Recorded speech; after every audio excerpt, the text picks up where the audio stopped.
जिसके समान कोमल ये तेरा शरीर, और कौन सूर्य करा, कहा ये सूर्य की किरणें जो कि प्रतिक्षण वर्धिष्णुतमा, प्रत्येक क्षण बढ़ती हुई विराजमान है, विशोल वर्ण, और जो विष के समान उन्वर्ण माने पीड़ा प्रदान करती हुई विष के समान कष्ट देने वाले होकर के विराजमान है।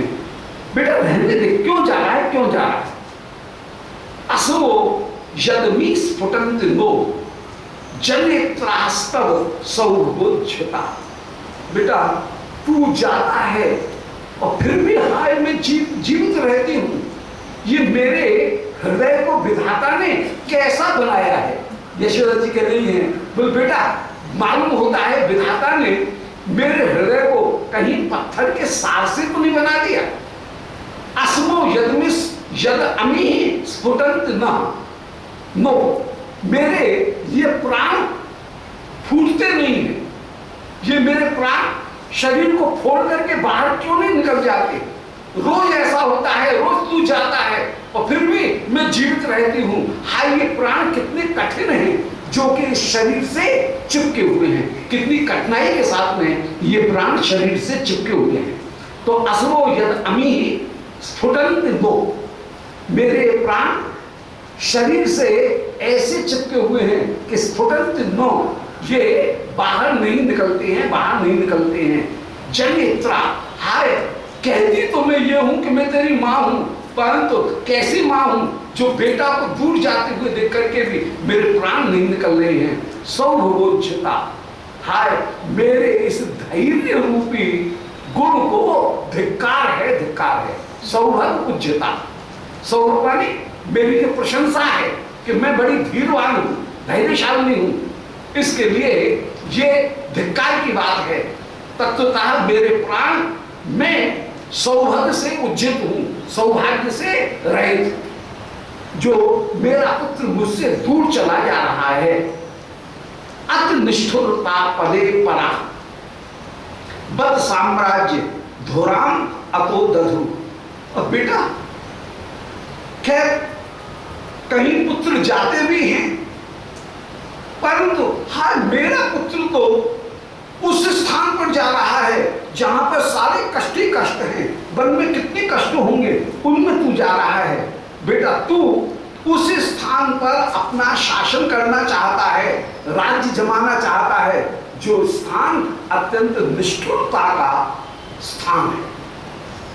तो अति निष्ठुरता पदे, तू जिस राज्य को प्राप्त करना चाहता है, माने जिस वन में क्रीड़ा करना चाहता है, तू जिस राज्य को प्राप्त करना चाहता है, वो राज्य सीमा कैसी है? बोले अति निष्ठुरता पद, वह अत्यंत निष्ठुरता का ही स्थान है। वो जो जनपद है वो अत्यंत निष्ठुरता का स्थान होकर के विराजमान है। तो अति निष्ठुरता पदे परम, वो अत्यंत निष्ठुरता का स्थान है। उसमें बत साम्राज्य धुराम, तू अपने साम्राज्य की स्थापना करना चाहता है, ये उचित नहीं है। अर्थात कठिन वन में बेटा तू मत जा। क्यों जा रहा है, क्यों जा रहा है? तो अत्यंत निष्ठुरता का जो स्थान है, जनपद है, वहां पर तू परम साम्राज्य धुराम, अपनी सर्वश्रेष्ठ साम्राज्य की महिमा को, धुरा को स्थापित करना चाहता है। अतो दधु, वो स्थान उचित नहीं है।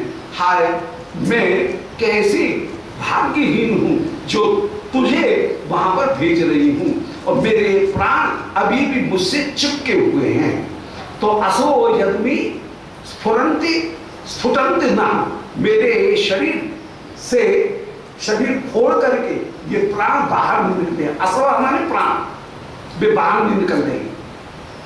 जनेत्रा, हूं मैं भले जनेत्री, तुझे जन्म देने वाली जननी, परंतु मेरे प्राण नहीं निकल रहे हैं। हाय मैं काय बात की जननी हूं? सौभाग्यता, मुझ में सौभाग्य है ही नहीं। मेरी ये जो प्रशंसा कि मैं धैर्यशाली हूं, यह मेरा गुण तो धिक्कार का पात्र है। सौभाग्यता ये प्रशंसा का पात्र नहीं है, ये सौभाग्य से उज्जित होने का ही, सौभाग्य को त्याग करने का ही पात्र होकर के विराजमान है। ऐसे मैया अतिशय व्याकुल होकर के जब वचन कह रही हैं और अंत में मैया के ये जो वचन है ये अक्षयोक्ति के वचन है। और अक्षयोक्ति कहती हुई कह रही है कि हाय सौभाग्यता, मैं आज सौभाग्य से उज्जित होकर के विराजमान हूँ। है परम सौभाग्यशाली, परंतु अपने आप को सौभाग्य से रहित करके मान ले। और रूपक अलंकार का प्रयोग है कि तू उस स्थान पर अपना राज्य करना चाहता है जो जनपद अति निष्ठुरता का स्थान है।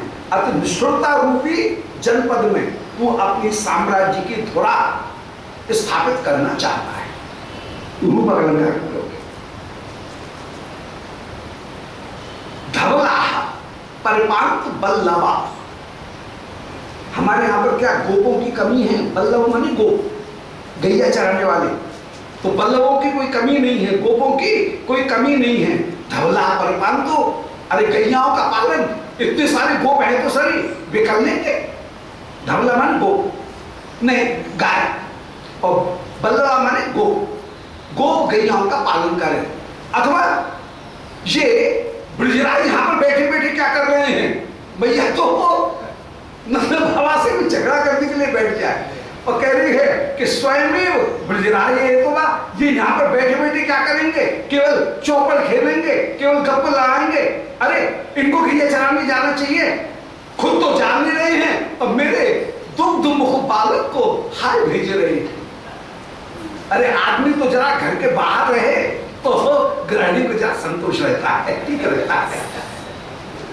पुरानी कहावत है कि पुरुष को दिन में कम से कम 8 घंटे घर के बाहर रहना चाहिए और महिला को रात्रि में बाहर नहीं रहना चाहिए। ये पुरानी रीत है।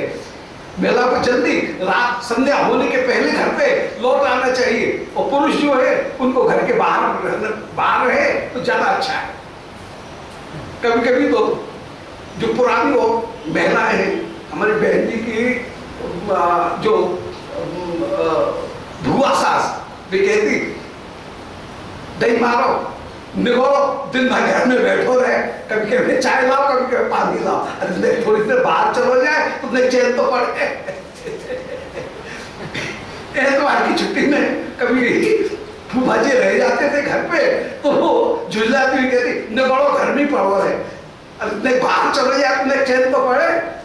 दिन भर चाय मांगते रहे कि आप दूध दे दो, पानी दे दो, आप चाय दे दो, बस ये आज्ञा की सेवा में नहीं बाहर चलो जाए तो चैन तो रहे। तो ये उल्टी बात है।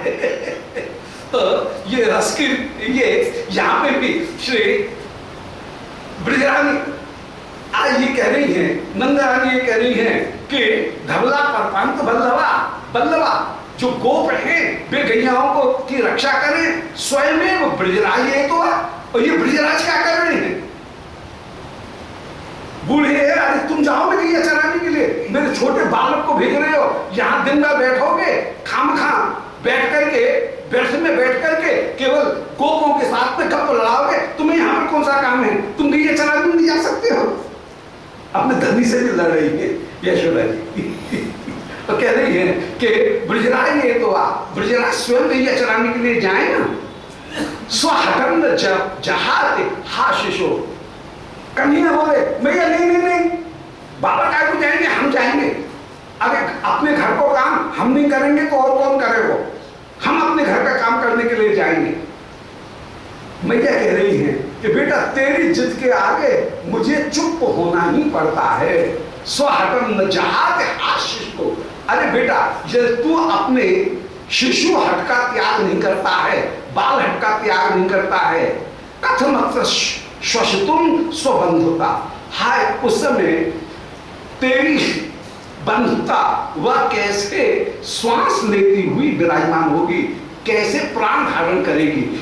बेटा तू यदि चला जाएगा तो हम बंधुजन कैसे अपनी बंधुता की रक्षा करेंगे? अरे तुझे तो हम अपने पास में रख करके तेरा लाड़ करें तो बंधुता की रक्षा, और तेरा त्याग करें तो ये काय बात की बंधुता की रक्षा है? इसलिए कथम अत्र श्वसितुम श्वसितु स्वबंधुता, हमारी जो बंधुता है वो यहाँ पर कैसे श्वसितु श्वास लेती हुई विराजमान होगी, प्राणवान होकर के प्राणवती होकर के कैसे विराजमान होगी। अर्थात तुझे अपने पास में रखने पर तो हमारी बंधुता प्राणवती है और तुझे दूर भेज करके हमारी बंधुता प्राणवती नहीं है, हम कभी संतोष को प्राप्त नहीं कर सकती हैं। स्तमित अंग सुमंगलाम मृतई अज निष्ठा किम बल्लवान वै तृचाण गणानुगामिता पर भूतिम मृदलो यदन बधू। पर ऐसा कहते कहते श्री यशोदा जी विधाता को गाली देने लगी कि अरे विधाता को जरा सा भी विवेक नहीं है, तेरे शरीर के कोमल व्यक्ति को तो उसे किसी राजकुमार बना करके किसी महापुरुष किसी चक्रवर्ती राजा के यहाँ पर तुझे उत्पन्न करना चाहिए था। हाय तू बेटा काय को इन गोप कुल में इन ग्वालियों के बीच में काय को पैदा हो गया। विधाता को जरा भी विवेक नहीं है, तुझे जन्म दिया, जो सबको जन्म देने वाले हैं उसको भी कह रहे तुझे जन्म में मिला तो इन गोप कुमारों के बीच में जन्म मिला। हाय काय को तेने हमारे वंश में जन्म लिया।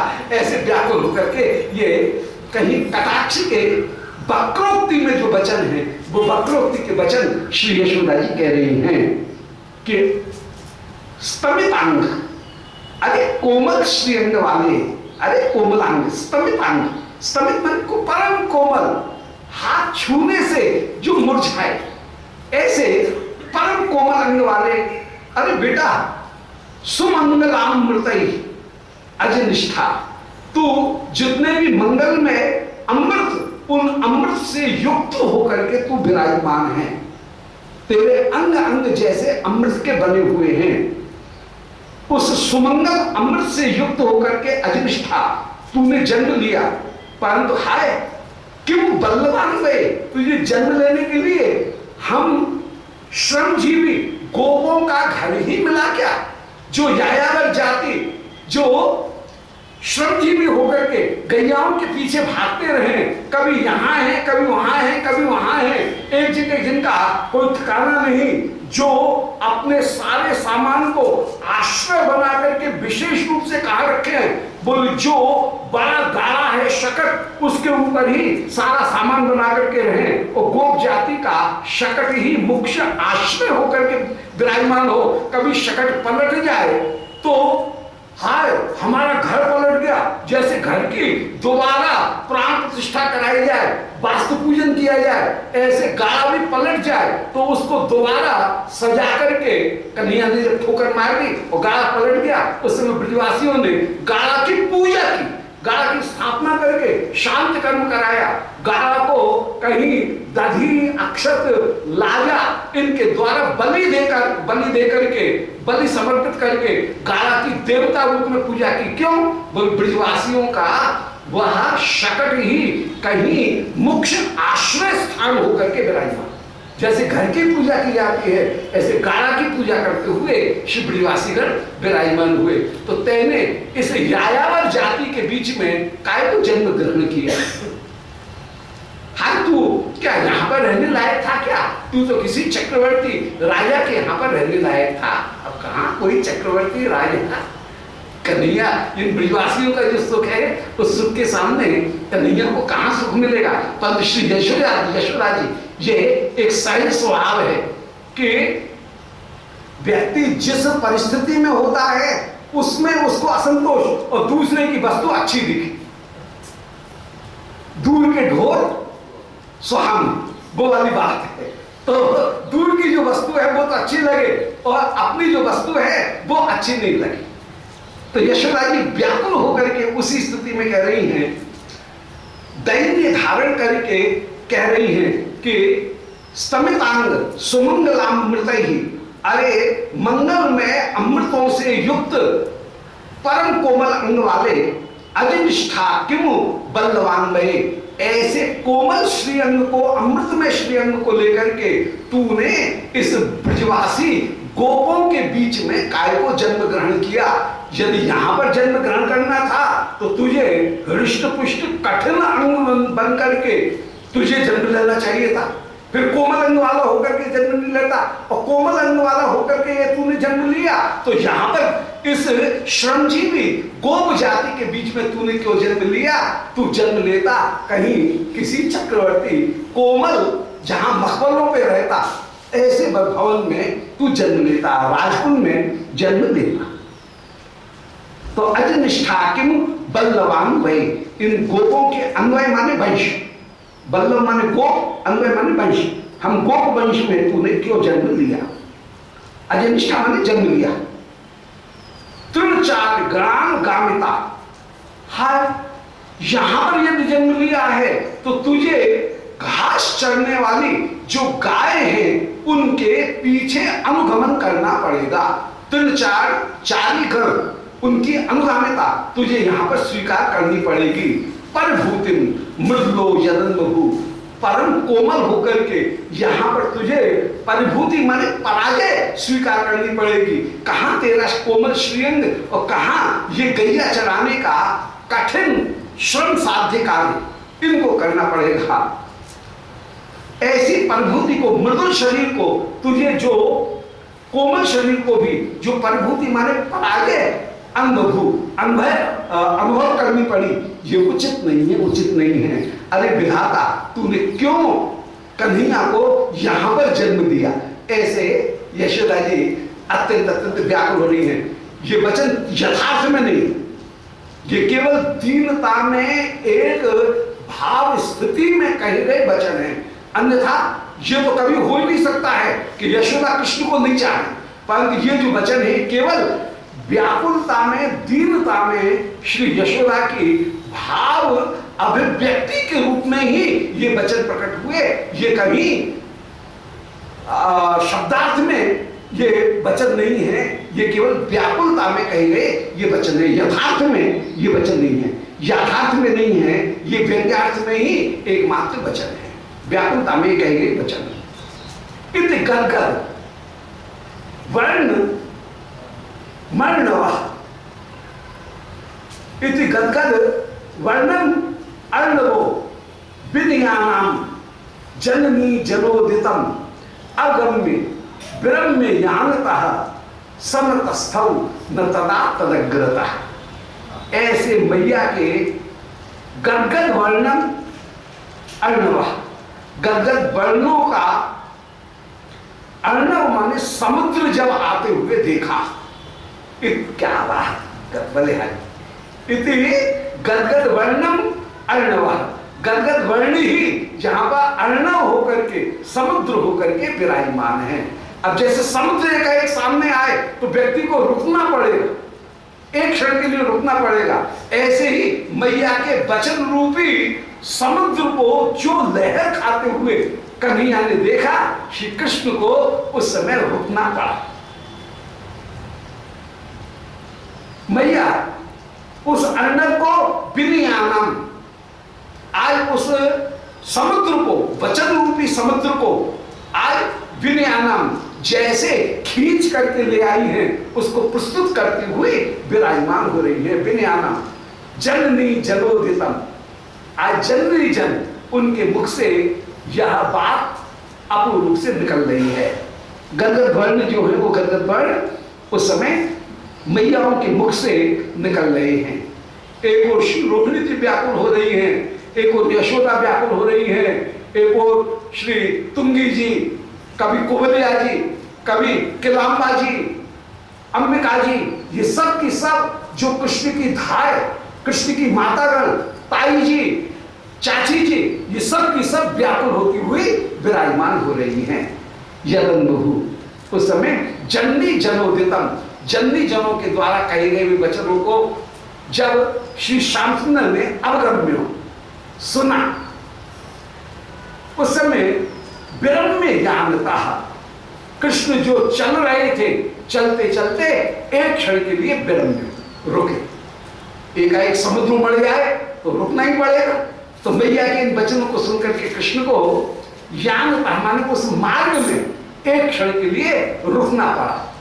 परंतु सन तस्थौ न तदा तदग्रतः, कन्हैया ने मन में विचार किया कि यहां पर यदि मैया के आगे अपन रुक गए तो फिर मैया पकड़ लेगी, छाती से चिपका लेगी, फिर जाने नहीं देगी। और हाय मुझे सखाओं के साथ में खेलना है, मुझे कुश्ती लड़नी है, मुझे गैयाओं के पीछे खेलना है।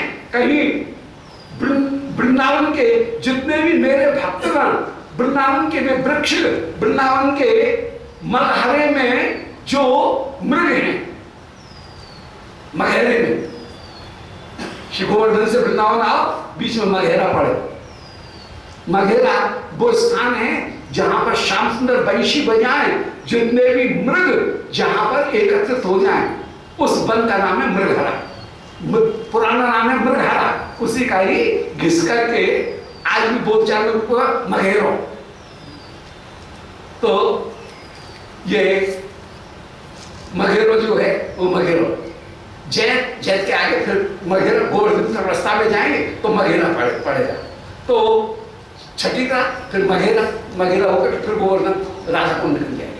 तो मगेरा जो है तो वे मृग वहां पर प्रतीक्षा देख रहे हैं, वे भ्रमर सबके सब प्रतीक्षा देखते हुए विराजमान हैं। वृंदावन के वृक्ष व्याकुल होकर के कह रहे हैं कि हाय ये पक्षी तो बड़े धन्य हैं जो कन्हैया के साथ में उड़ करके चले गए, हम तो अब हैं, हम तो उड़ करके जा नहीं सकते हैं, क्या करें। इसलिए वृंदावन के वृक्षों से जो मधुधारा बह रही है, वो मधुधारा के रूप में वे आंसुओं को बहकाते हुए, बहाते हुए वे सारे वृक्ष विराजमान हैं। यमुना व्याकुल हो रही है कि हाय हम अपनी सीमा को छोड़ नहीं सकते हैं, श्री कृष्ण कब हमको दर्शन देंगे, दोबारा कब आएंगे। तो उन सब भक्तगणों को आनंदित करना है। इसलिए श्री श्याम सुंदर आप मन में विचार कर रहे हैं कि मैया के कहने से ये तो रुक गया, तो मैया तो मुझे अपनी छाती से चिपका लेंगी, फिर मुझे जाने नहीं देंगी। ऐसा विचार करके श्री कृष्ण ने उस समय एक जरा सा रुके, परंतु रुक करके सन तस्थौ न तदा तदग्रता, उस समय तदग्रता माने श्री यशोदा के सामने सन तस्थौ न, क्या वे रुके नहीं, अर्थात कुछ देर के लिए रुके, फिर जल्दी से चल दिए।